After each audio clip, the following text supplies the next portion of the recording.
Kwa sababu hiyo basi niseme tu mambo mawili. Jambo la kwanza, niwape familia pole sana na marafiki zangu ambao wamepata na msiba, na tulikuja kuwapa pole siku chache zilizopita hapa nyumbani. Niwape pole wana Monduli wote kwa msiba huu.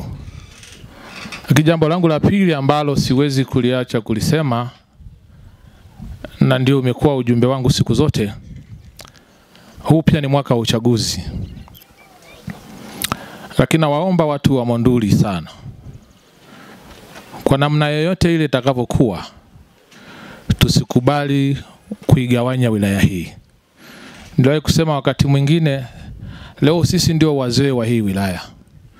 Wazee wetu walitujengea msingi mzuri, tukiharibu vizazi vya mbele vitatudai sana. Tufanye siasa za kistaarabu, za kiungwana. Tusiumizane majeraha ambayo baada ya uchaguzi hayaponyeki. Twendeni kiasi, anayechagua kiongozi ni Mungu. Bei yake, hakuna uchumi wa jamii yetu zaidi ya ng'ombe.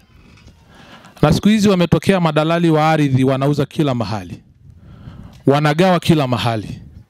Tuwakemee bila aibu, hata kama ni wa mamako.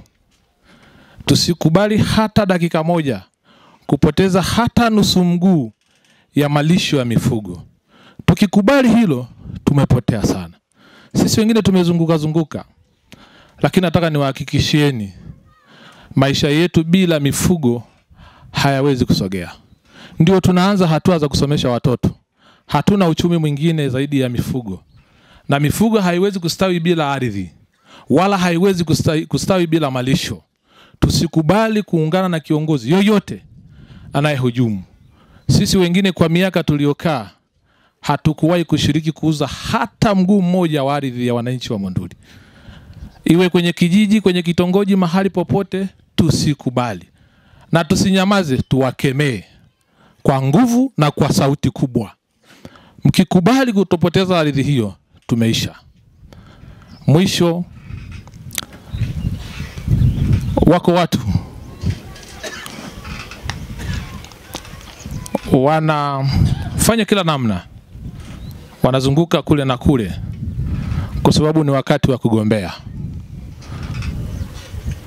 Na wengine wakijenga umahiri kwamba wanastahili kuliko wengine. Huu ni mwaka wa uchaguzi.